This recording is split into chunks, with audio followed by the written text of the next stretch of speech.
Welcome back to another episode of the Peak Signing Agents podcast with me, DVO Derek Van Otten, and I just finished spending 2 hours getting my taxes done. Imagine that. 2 hours. It's not fun. I get it. So let's talk about taxes on this episode. Because Peak Signing Agent Sylvia from me in my local town of Utah has requested we talk about that, and I thought, well, I just finished doing 2 hours talking to my CPA. Maybe let's talk about it a little bit. Now, I just want to say, first of all, that I am not a CPA. I am not a tax expert. Everything I'm saying in this episode is just my opinions, not my advice to you. Just my opinions from what I've learned, from what I've heard. So take it with a grain of salt as you will, please. Let's talk about it a little bit first, because one of the things that I see the most common question I see in notary Facebook groups is LLC or DBA. Or I got my LLC, when should I set up my bank? La-da-da-da-da. Let's talk about that a little bit. Because do you need to set up an LLC? Do you need to be a DBA? What's the difference? Now, again, I'm not a tax expert. I'm not a tax professional. You should seek advice from your tax expert and your tax professional. But let me give you a little bit of the difference. A DBA means doing business as. That's what a DBA is. An LLC is a limited liability company. You're limiting liability to just your company. So that already, I hope, kind of answers your questions. But let's go into it a little bit more. We're going to talk about this. We're going to talk about what to write off. We're going to talk about a lot of different things on this episode. So maybe listen to it a few times. If you think it's beneficial to anybody, please make sure you share the episode. If you haven't yet, follow the podcast, subscribe to the YouTube channel. It means a lot to me. So thank you so much. Now, if you decide to create an LLC, a limited liability company, you're limiting liability. So someone can't sue you, come after you, and come after your assets. You really don't need to worry about this if you're just getting started. If you're not making a lot of money, if you're not being super busy right now, there's really no reason to start an LLC.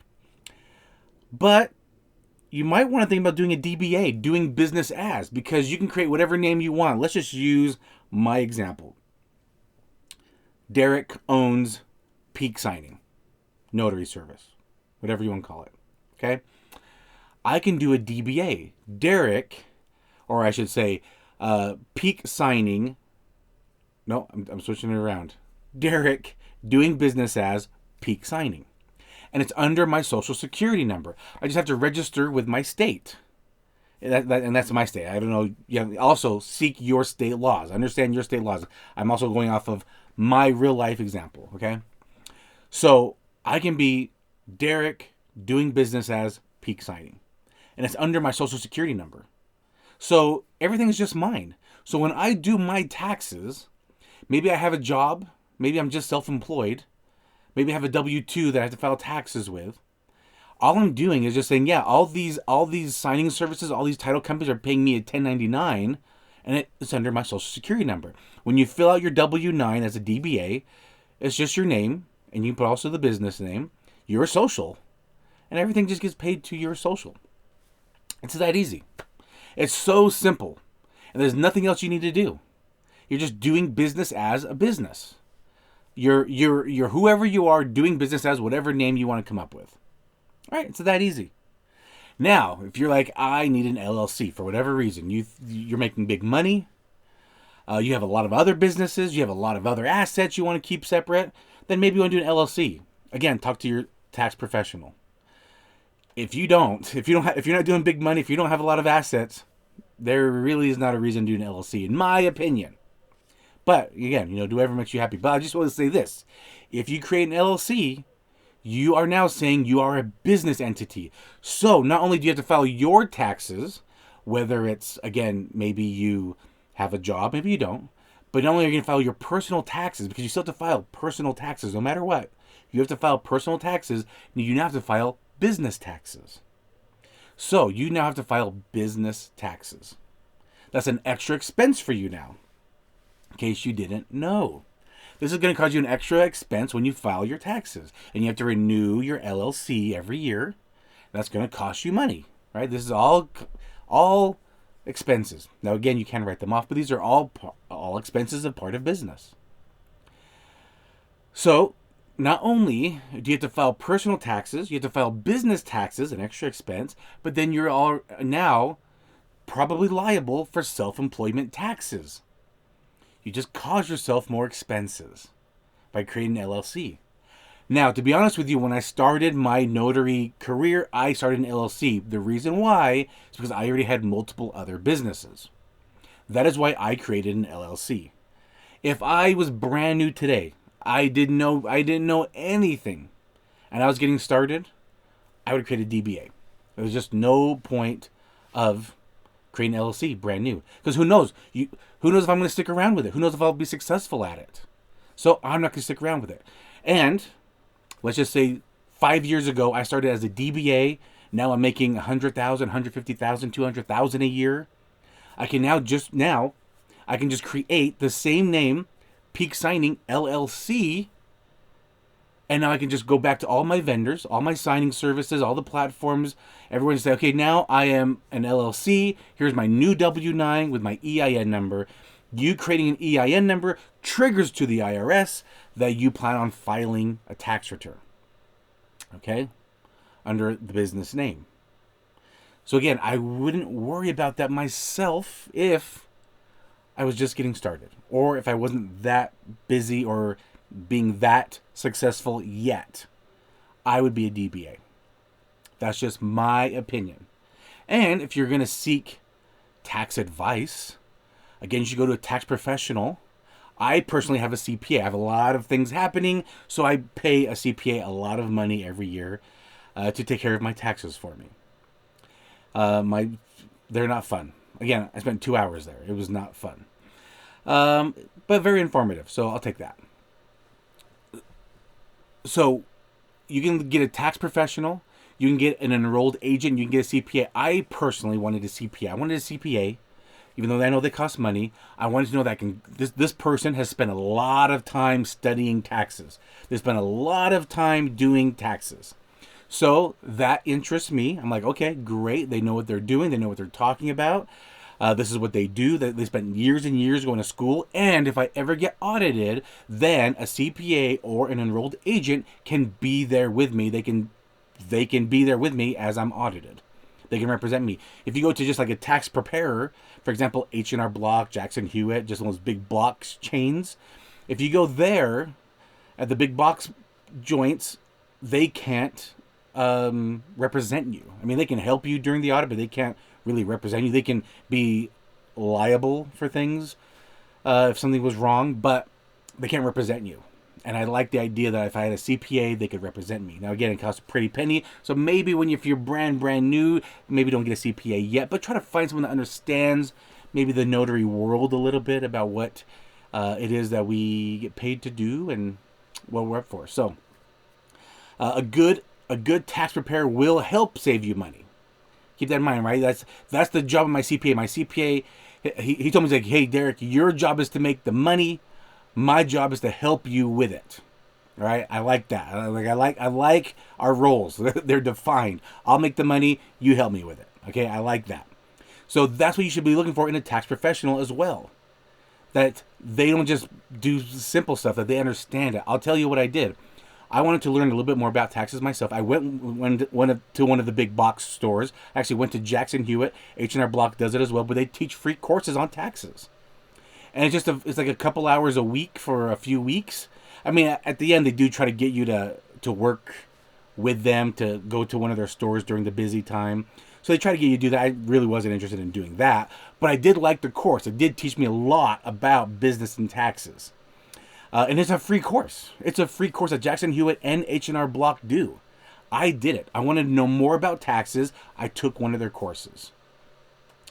That also made me realize that I would never get my taxes done by either one of those, but that's here nor there. I'm happy with my CPA. So yeah, find someone that understands. Okay, understands. So the benefits of an enrolled agent or a CPA means they have done a lot of studying about taxes. They spend a lot of time learning about taxes, and if you ever get audited, they can help represent you. So I like that. So that's why I personally have a CPA. Now, let's talk about deductions. Because now you're in business for yourself, you can do a lot of write-offs. I don't know if you guys have ever watched the TV series Schitt's Creek. It's hilarious. If you haven't seen it, it's a good time. I recommend it. But there is an episode. The great Eugene Levy, the great comedic actor, his son Dan Levy has stolen the show away. He did a great job. But anyway, they have this bit in one of the episodes where his character David Rose has started up an apothecary store. And he's buying all these things, and his dad is telling him, hey, his dad was really good with his finances, okay? I think he was an accountant or something in the show. But anyway, he said, hey, you can't just be buying these things. And David says, why? It's a write-off.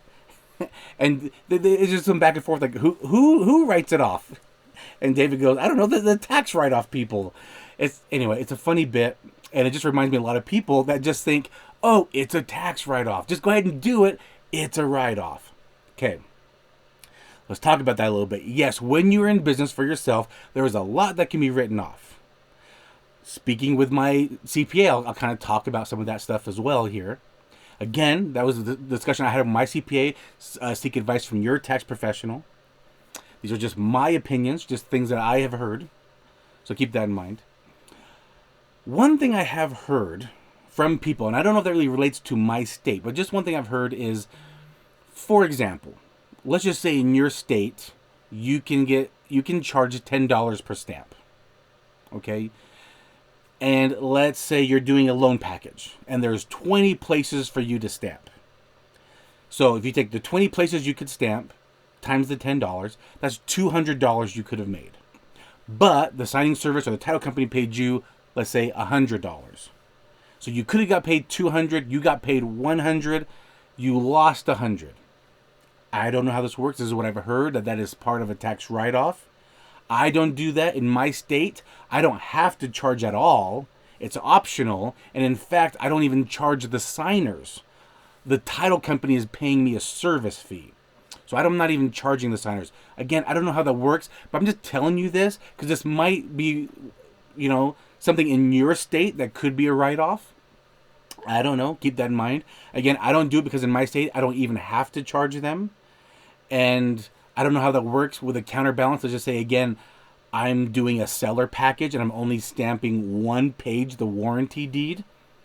But I'm getting paid $75 for a seller package and I only stamped one page that really could have paid me $10.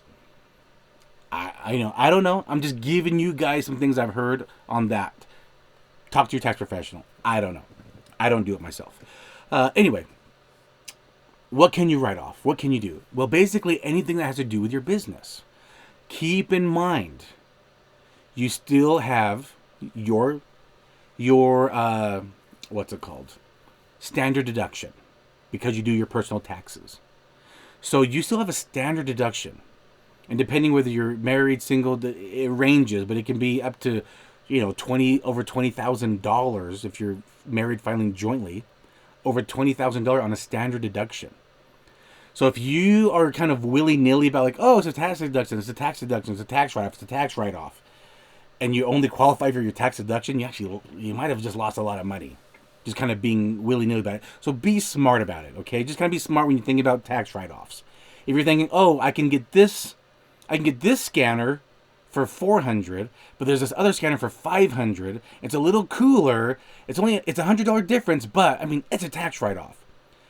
But if you only got the standard deduction, then you did waste $100 if it wasn't that big of a deal. Okay? So again, be smart. If you can buy the same quality pens at Walmart or Amazon or the dollar store, then like really upgraded pens that didn't mean a whole lot of difference, still try to be thought conscious of your expenses, being cost effective. Okay? Just keep that in mind. I'm just saying that to keep in mind, not everything is a tax write-off if you're getting the standard deduction. All right? It's kind of hard to say. I mean, they're all business startup costs. So there are business startup costs to keep in mind as well. Anyway, again, I'm just giving you guys things to talk to your tax professional about. All right? I just want you to be smart with your money. I want you to be smart with your taxes. Okay, I'm doing this episode for all of our benefit. Okay, I want you guys to win the money game by keeping the most in your pocket, the most in for your family. All right, so that's why I do this podcast for you guys. So what can you write off? Any expense. Now, you can either write off mileage or actual expense on your vehicle. If you have your car and it's also your day-to-day car for running errands, picking up kids, going to your job, whatever, you're going to be writing off mileage most likely. It's the most likely the best benefit for you. It's going to be the mileage, might even be the easiest way to do it. You write off mileage. There's a lot of apps out there. There's logs that you can do. Maybe even during your bookkeeping, you can keep track of your logs for your mileage. But keep track of your mileage, or you can do actual expense. I have the mobile office that I'm recording in almost every episode. Okay, I'm always in this mobile office. This is what I drive. I only use this for business, for signing agent business. I only use this for that. I don't run around errands in it. This is strictly for business. I get to write off the whole thing. So when I bought this vehicle, because there's a certain weight limit, I don't get to write off the whole thing at once. I depreciate this over 5 years. So it's under, I don't remember the exact weight limit. Plus, also, tax laws change all the time. Keep that in mind. So this episode, maybe a year or two from now, might not be as relevant. And maybe I'll do another episode. But at the time of this recording, there's a weight limit to what you can write off in 1 year. The weight limit of my mobile office van was under that, so I'm depreciating it over 5 years. So what do? Get a write off? I get a write off actual expense now. So I don't keep track of mileage anymore. I keep track of gasoline. I keep track of maintenance. I have a monthly subscription to a car wash. I get to write that off. Every time I get my oil change, any type of service, new tires, tire rotation, oil change, oil filter, cabin filter, anything that I get done on the vehicle, if I get it detailed, if I pay someone to come and detail it for me, which I will in the spring. It's getting, it's winter time right now. It's a little slushy outside where I live, so the inside I try to keep up with it, but it gets a little messy. So when the spring comes around, I'm paying for someone to come in and detail it. I get to write that off. When I register my vehicle, the insurance on my vehicle, I get to write that off. The interest, because I did not pay for this cash because I'm depreciating it, I'm going to write off the interest. Now, keep in mind, I was smart about it. When I bought this van, when this mobile office, I have the money to pay it off in cash. I just chose not to do it because I'm depreciating over 5 years. So I'm gonna do that. I'm gonna just keep making payments over 5 years, because if I don't have it anymore, I don't want to keep. This doesn't balance out. So that's what I'm doing. If you buy a vehicle strictly for loan signings, you can depreciate that over 5 years, and you get to write off actual expenses. So everything it takes to maintain the vehicle. If you're not, then you're most likely going to do mileage. That's usually going to be the best bet for you. All right, so those are things that I get to write off. Other things I get to write off is, me personally, I get to write off paying my contractors. Everyone's a 1099 that does signings for me. If you've done a signing for me and you made over $600 in this past year, I have to send you a 1099, which you've already received. If you've done that with me, you've already received a 1099. That lets the IRS know that you should be claiming that on your taxes. I get to write off all the contractors that I pay, so I have to keep track of all the contractors I pay. You get to write off any devices. Okay, if you're buying printers and scanners and pens and notary bags and stamps, and you're getting your just basic supplies like that, paper clips, rubber bands, these are all supplies. These are going to be written off. Your courses, if you took the National Notary Association course for signing agent or notary. Your state, if you had to take the test and get your license. If you took the loan signing system course. These are all tax write-offs. These are all training courses for write-offs. If you're going to conference, your ticket, your flight, your hotel, all food that you buy at the conference is all write-off. So if you're going to the National Notary Association summits, if you're in the loan signing system conference, these are all, where the whole expense is a write-off. Okay, because it's all for you to get better. It's a conference, it's traveling, it's training. So these are all tax write-offs. If you're out all day because you're busy, and you have to eat because you have 6 signings and you're going to be out for 8 hours and you have to eat, you get to write off your food. So these are just things that you get to write off. Basically, almost anything to do with your business can be a write-off, and you're trying to get as much as you can, because you want to make sure that you're taking the most benefit out of it. You want to lower your AGI. The AGI is, what they're looking at when they're going to decide how much you have to pay in taxes. Now remember, all these write-offs, all of these expenses are all done on the federal level. Okay, these are all on the federal level. And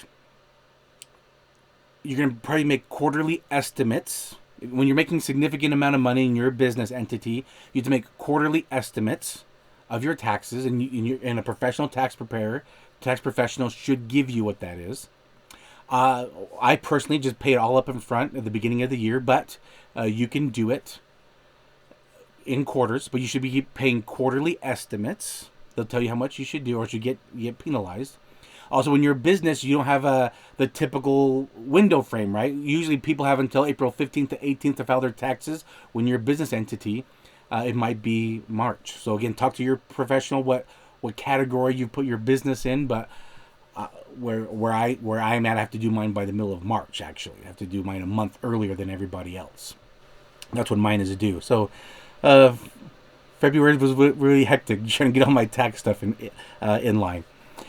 I'm gonna look real quick, see if I can look at some of my P&L, see if I can look at other things that my tax preparer was telling me about. Because again, I want to help you guys save the most when it comes to your taxes.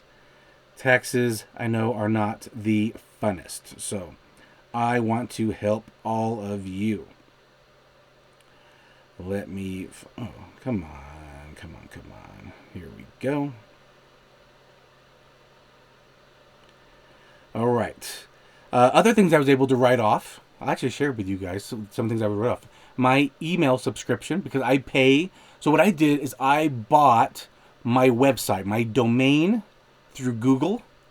I had to pay, an annual fee for that. And that way I have Gmail with my business account handle. So it's Derek at Peak Signing, whatever example it is. I pay like $6 a month for my emails, and I have like 3 emails for that business. Bank fees. I have to pay for bank fees. So when I pay all of my notaries through ACH, when I order checks, to write checks, if someone wants to pay me through Square or QuickBooks, they charge a couple percentage, so I got to write off those. Anytime I renew my license, my notary commission, my business LLC, or if you have to renew with your state, your DBA, if there's a fee for that, do it. Going to conferences, continuing education, your E&O insurance. If you pay monthly for your error and omissions insurance, your bond, your stamp for your notary, anything like that, okay? Printing. I had to go to FedEx a couple times in the middle of the day because there was a week where I was getting some service done on the back of the mobile office, and I didn't have my mobile office working, so there was a week where I had like emergency printing, so I would stop into FedEx. I get to write that off. Hotel marketing. Okay, ordering business cards. If you're doing goodie bags when you're out marketing, if you're doing donuts or cookies or whatever, if there's like a theme, like if it's National Popcorn Day and you get popcorn bags for all your title or mortgage companies, that's marketing, so you gotta write that off. Postage. I made a mistake on some documents this past year. I had to go and pay for the shipping to the title company for 1 page. I forgot to get it notarized. I said, I'm going to pay for that. I'm gonna notarize it. I'm going to stamp it, and I'm going to go to the post office or FedEx or UPS, and I'm going to ship it out right now to you. That was my bad, and I took ownership of it. And I have a happy client. I was happy to take that fee. Spy food, okay. Internet, your house. Talk to your tax professional about your house. If you have a dedicated part of your house for your office, if you have like a whole room, if you're like, okay, this room is for my office, and it's nothing else. It's not also used for a guest room. It's not used for a playroom. This is purely my office. Then you can look at that office and say, okay, this office is like 10% of the house. So 10% of the internet I'm writing off. Anyway, talk to your tax professional about that, about using your house for that. If you had to go parking, like me, I had a couple of signings downtown in my area. Downtown's crazy. I'm sure a lot of areas around the country get crazy around the downtown area, and I had to go to a parking garage, and I had to pay for parking. That's a write-off. Transportation during a conference, if I got an Uber to take me to the airport or back or get around. The platform that I use, I get to write that off. And then any donations I put in, anything I give, any gifts that I give, these are things that I can write off. So I'm just giving you guys some examples, giving you guys some tips about taxes to save you the most money. Again, I'm not a tax professional, so talk to your tax professional. If I missed something, let me know. I'm always interested to find out what else I can write off on my taxes. I'm trying to get my AGI down. Like I said, these are all federal write-offs. These are all on the federal level. Then they look at, okay, here's your income. Here's all your write-offs. Okay, and then did you go above the standard deduction? Here's your AGI, adjustable gross income. And then you're taxed on that, from my understanding. Then that gets reported to the state. If you're making quarterly estimates for your taxes, you have to do this again on the federal level. All the write-offs are done at a federal level, and then they report to the state what your net income was and what you have to pay taxes on, or your AGI, your adjustable gross income, and then you have to pay the state. So every year I have to pay the state, every year, because I've never done anything with the state. Everything's been done at a federal level. I'm just trying to get all my deductions in as much as I can to get the lowest AGI. Then they report that to the state, and then they say, okay, now this is what you owe us, the state. Write them the check, get my refund from the government. Hopefully, right? Always cross my fingers. I hopefully get it. My CPA told me this year. He goes, hey, Derek, did you notice that every year the income we're reporting is going down and down and down? And I'm like, that's good, because you're teaching me right. That means you're teaching me all the deductions I can get, even though my gross income is increasing. My gross income is increasing year after year, but what I'm reporting is lower every year because I'm getting all the deductions I can. A good professional tax professional will help you, give you all the deductions you can, not just go, okay, give me your numbers, let me put this in, okay, done, we're done. Right? A professional is going to spend time with you. My tax professional spent 2 hours with me today on a Saturday to get all this done. I used to schedule these in the middle of the week, and it was just too much because my phone's blowing up. So now I do this on the weekends, get it taken care of. And like I said, it's a Saturday. Just finished doing my taxes for 2 hours. Now I'm going to get ready to do a signing. It's a Saturday, my favorite day of the week to go do signings. Hope you've got a lot of signings coming up. I hope you're still crushing it. I hope this helps you save money or keep money in your pocket. That's the point of why I do these episodes sometimes, to keep money in your pocket, to save money for your family, to win for your family, to win in business, succeed in business. I believe in you, and I'll catch you on the next episode. Bye.